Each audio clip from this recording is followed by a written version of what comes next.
За математик 10 сурагчны Пифагорын теорем ба тригонометри гэсэн сэдвийн 47 дугаар бодлогоос эхлэе. Өөрөвл 114 дугаар хуудас шүү.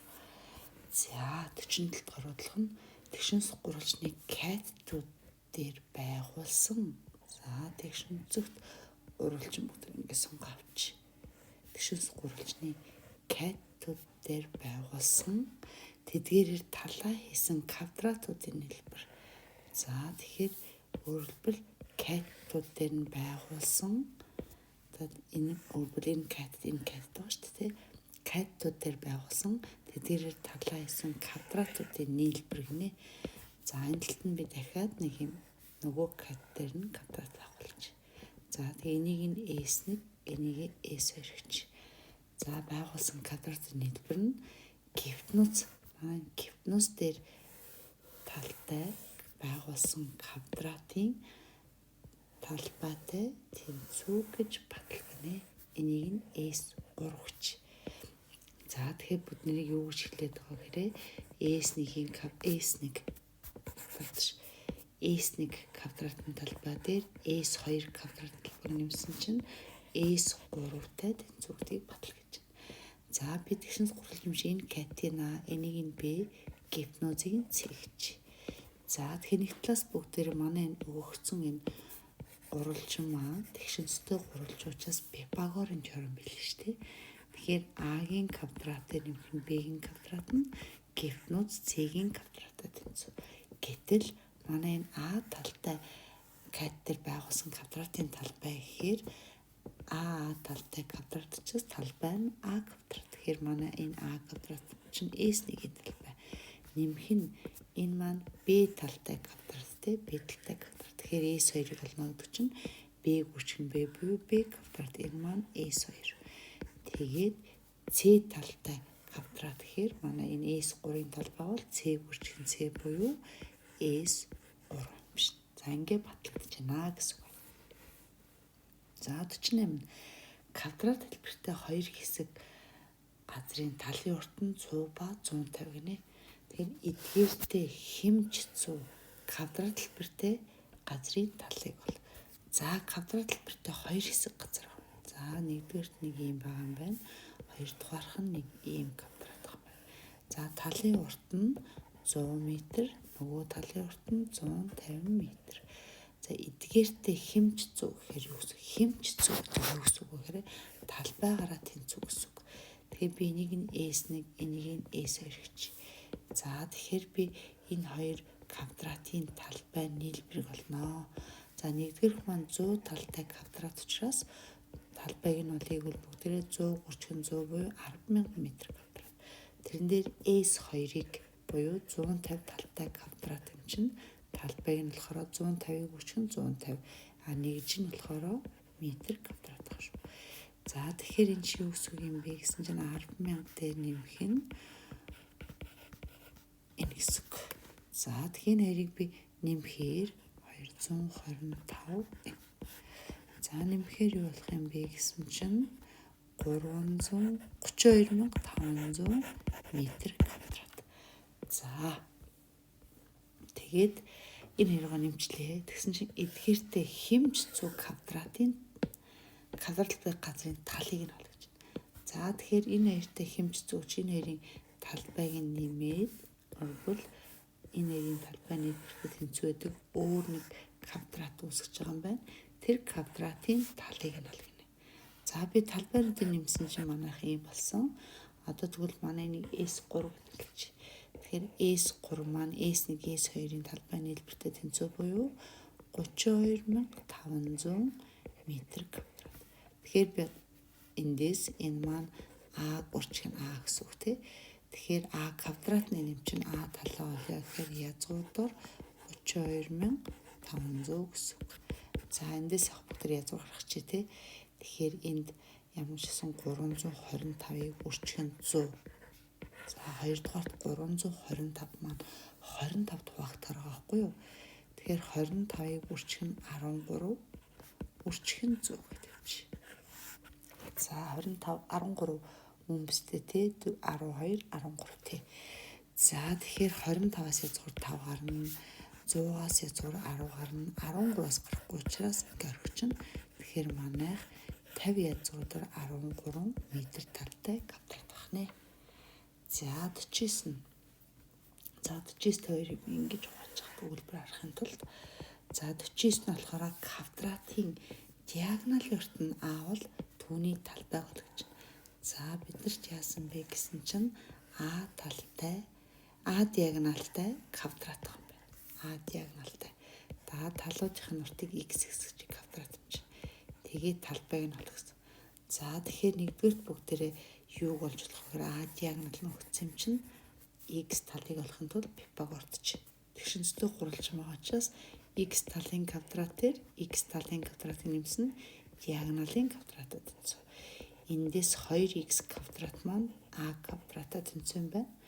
За тэгээд эерэгтэй очоос 2 талаас нь язгуур гарах чи эсвэл бүгдийг ингэчээ язгуур гарахгүй гээр x квадратаа болохоор a квадратыг бохно 2.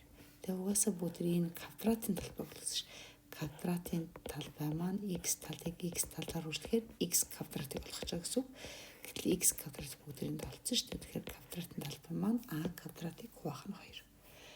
За 50 нь болохоор яасан гэсэн чинь тойрог багтаасан квадрат. За тэгэхээр өөрөлдвөл манай квадрат маань тойрог багтаажээ гэдэг маань бүх талын нэг цэгээ шүргээд гээд тойрог багтсан байна. За энэ тойрогт багтсан квадратын талбайгаас одоо бүгд энэ тойрогт за квадрат ингэж багтаана. Энэ тойрог дотор квадрат багтжээ гэж. За энэ анханасаа квадрат учраас яг энэ тойрог шүрж байгаа цэгүүд маань манай квадратын талын дундаж. За энэ цэгүүдийг нь холбохоор энэ бол тойрогт багтсан квадрат болж таарна тийм үү? Яа тэгвэл энэ хоёр тэнцүү учраас энд 90 градус тэр адил хажууд учраас 180-аас 90 хасаад 90 градусыг 2 дахаар манай энэ өнцөг маань 45 градус. Энэ өнцөг 45, энэ өнцөг 45. Яг адилханаар энэ өнцөг 45, энэ өнцөг 45. За тэгэхээр энэ 45, энэ 45 болно гэж энэ маань 90 градус гэсэн үг тийм. Дээр нэмээд энэ хоёр катн тэнцвэн чинь энэ гипноз, энэ хоёр катн тэнцвэн гипноз тэнцв. Яг адилханаар өөрөлдвөл энэ дөрвөн тал дэрлээ тэнцв бөгөөд 90 градус гэхээр квадрат гэсэн үг. За тэгээ бүгдээрээ юу болгож байгаа гэсэн чинь энэ том хар квадратын талбайг энэ дотор байгаа улаан талтай квадратын талбайд харьцуулсан харьцаа болох мөр хэд дахин гэх вэ гэсэн чинь. За тэгэхээр бүгдээ энд яах вэ гэсэн чинь эсрэлтэн ингээ холбочих. За тэгэхээр энэ маань манай радиус улаан тойргийн маань. За тэгээд нөгөө талаас бүгдээ юу гэж хаж болох вэ гэхээр бас ингэж хаж болно тий. Энэ квадратын талбай том квадрат талбайгаас хэд дахин жижиг юм бэ гэсэн. За тэгэхээр би сая Пифагордод олж байна. Эсвэл ерөөсөө ингэж харчихлаа. За энд нөгөө талыг би ингээд нохонд бодчих. За квадрат маань энэ дөрвөн хоёр хичмээр ингээд дөрөв хэсэгт багтсан. За тэгэхэд энд үүсэж байгаа квадратын диагоналаараа энэ хоёр гол маань хоорондоо тэнцүү талбайтаас багтсан. Тэгэхээр би одоо энийг эсжүүл энэ адилхан s тийм ээ. Тэгэхээр эндээс юу харж болох вэ гэхээр манай энэ жижигхэн маань 4s байхад том маань 8s байх хэрэгтэй. Тэгэхээр томын одоо энийг s гэж томын квадрат маань 8 шиг s-с тогтож байхад жижигхэн квадрат маань 4 шиг s-с тогтож байна. Тэгэхээр талбай нь 2 дахин жижиг байна гэж ингээд олж асуулаа шүү. За 51 52 за маадах гэж хэрэг байна. За хэрв квадратын тал бүрийг 3 дахин эсвэл талбай нь хэдхэн өөрчлөгдөх вэ гэж. За манай анхны квадратын тал нь А байсан гэж бодъё. Тэгвэл манай талбай маань А-г А-гаар өрсөд А квадрат. Одоо бүгд тал бүрийг 3 дахин хэсэг гэж. Тэгвэл А гэсэн бол 3А болчихно. Тэгэхээр би S 2 талбайгаа олоогүйвэл 3А талыг 3А талаар үржүүлэхээр 9А-гийн квадрат буюу талбай маань 9 дахин ихсэж байна. S 2-ыг S1-т хуваачи. Тэгэхээр манай талбай маань анхны талбайнаас 9 дахин ихсэж байна. За 52 квадратын талбайг 25 дахин багасгахын тулд за манай анх S1 гэсэн талбайтай байсан. Гэтэл S2 маань яаж өөрчлөгдөх юм бэ гэсэн чинь 25 дахин багасна гэж чинь S1-ээс 25 дахин багасна. Тэгвэл квадратын талыг хэд дахин багасгах вэ гэж чинь. За манай анхны S нэг чинь А гурчиг нь Агаа гэж үү. За буюу А квадрат талбайтай. Тэгэхээр би А квадратыг 25 дахин багсан юм шиг. Тэгэхээр А квадратыг хуваах нь 25 гэдэг маань 25 маань 5-ын квадрат.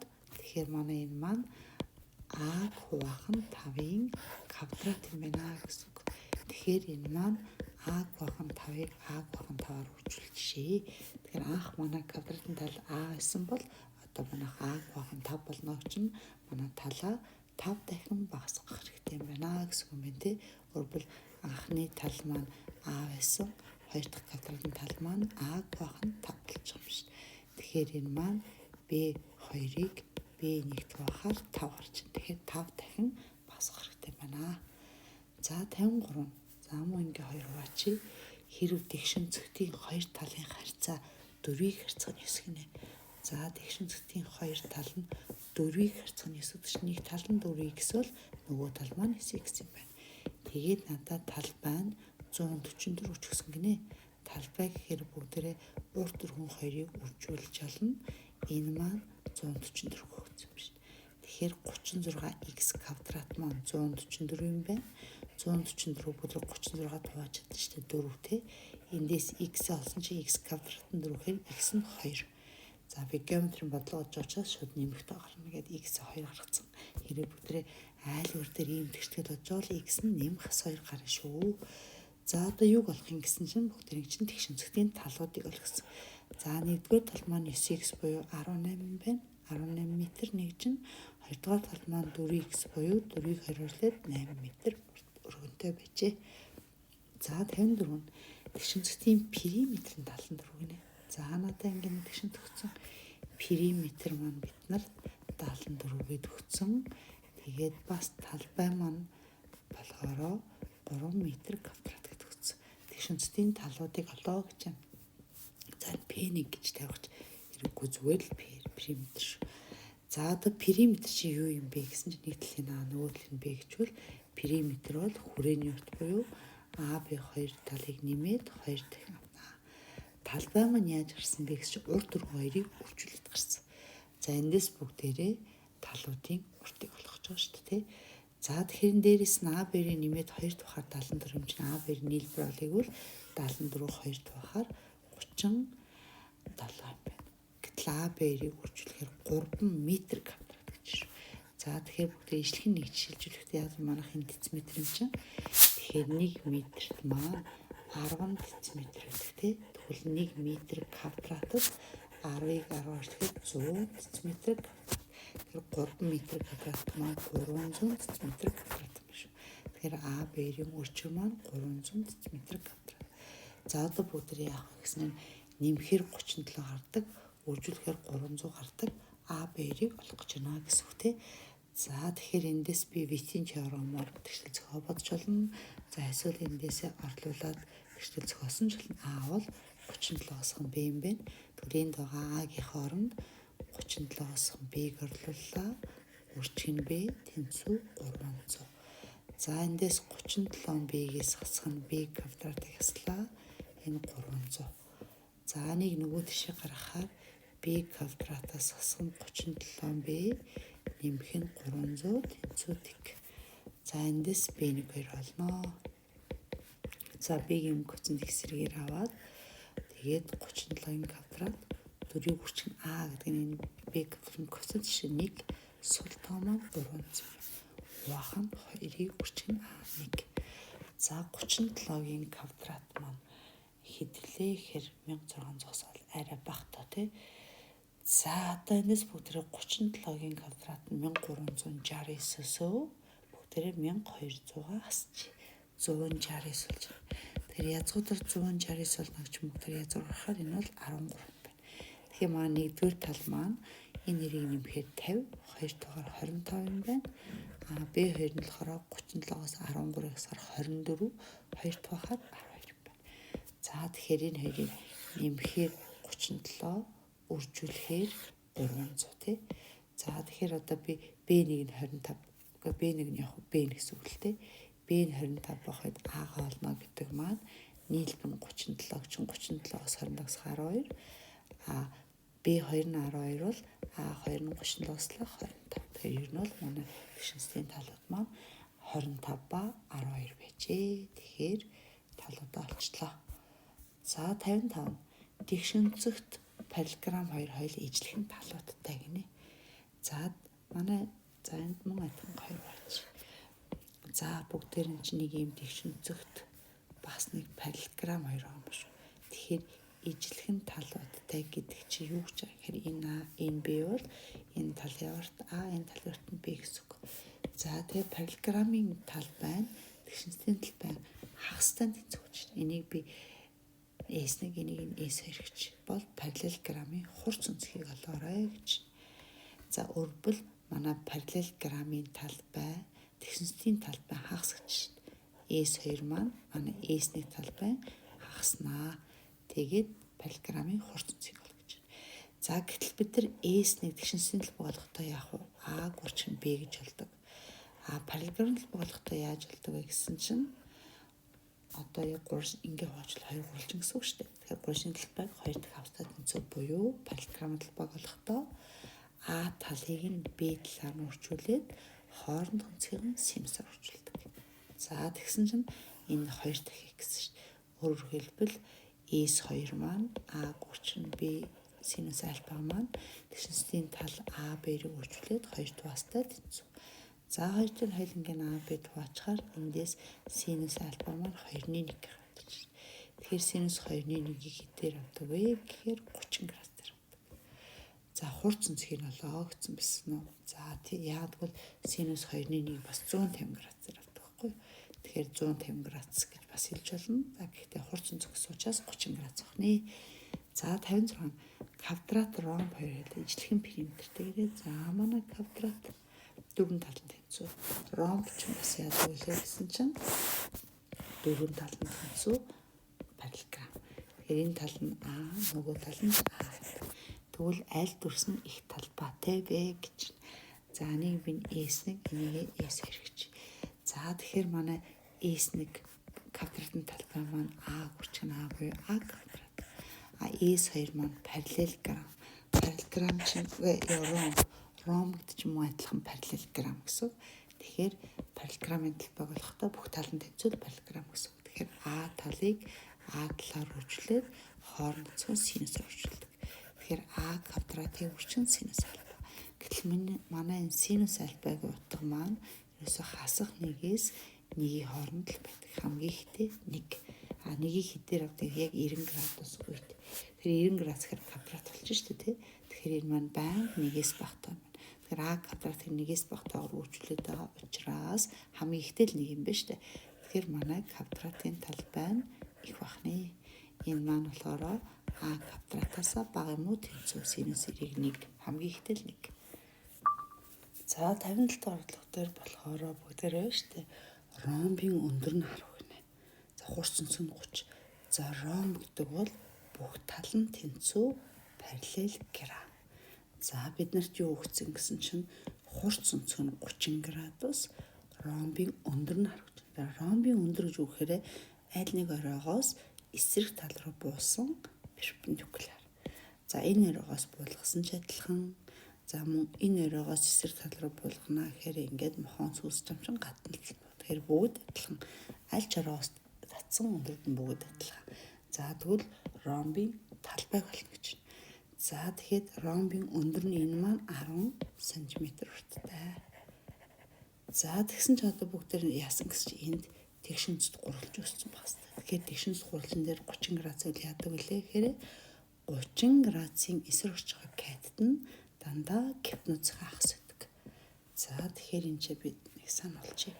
Тэгш өнцгт гурвалжны хэрвээ нэг өнцг нь 30 градус хувь 30 градус шиг катет нь x гэвэл дандаа гипноцийн хагас. Гипноз нь 2 дахих. Тэгэхээр манайх энэ 10 урттай амчин 30 градус шиг катет нь гипноцийнхаа уртаас 2 дахих. Гипноз 2 дахих буюу энэ маань 20-тай тэнцүү гэсэн үг. За одоо тэгэхээр энэ 20 бол ромбын бүх тал тэнцвэрийн бас 20 гэсэн үг.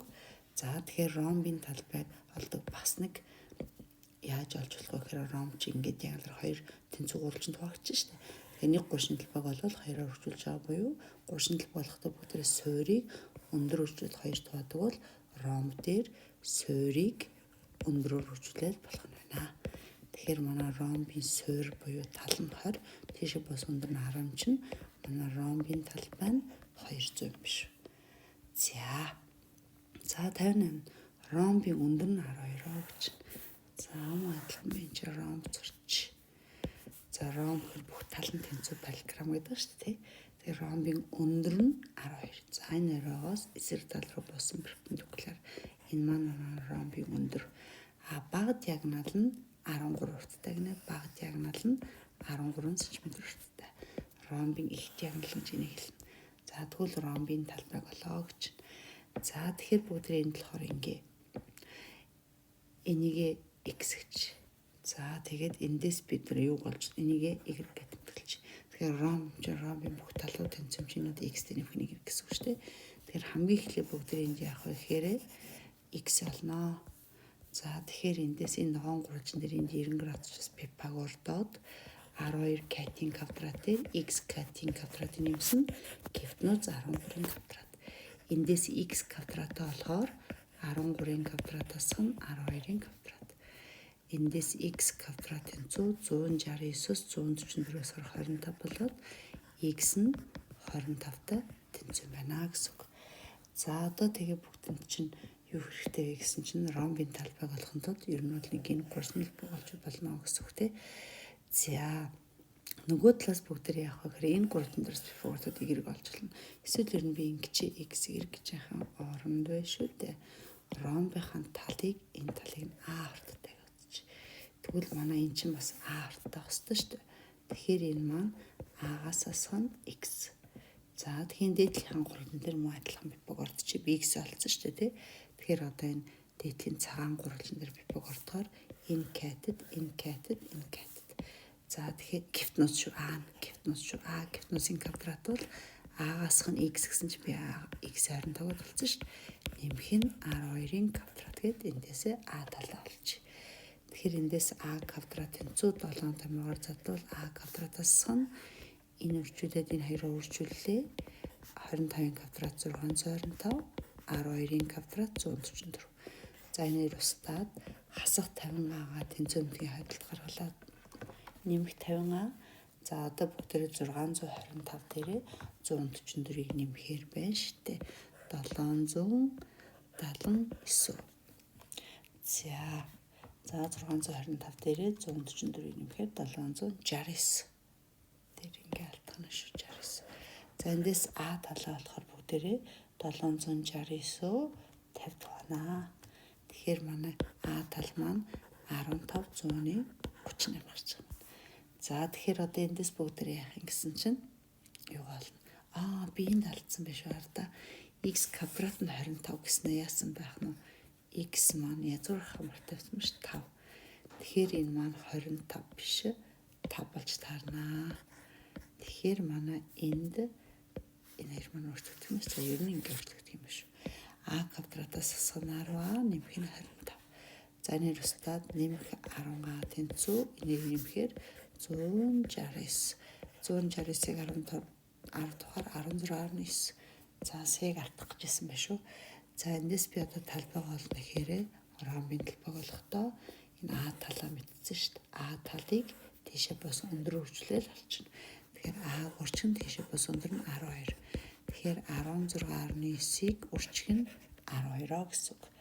За саяг алдчих шүү те. Тэгэхээр 16.9-ийг урчих нь 12 буюу манай талбай нь 202.8 манай 1 см квадрат ингээд болчих нэ. За энэ манай агаас асах нь 5 байсан шүү. За дараа. За 59-60 ромбын талбай нь түүний хоёр талын үржүүрийн хагастай тэнцүү болохыг батал гинэ. За ингээд болгоч бүгд. За ромбын талбай нь диагоналуудыг үржүүлээд хоёр туустай тэнцвэрүүдийг батлаа гэж.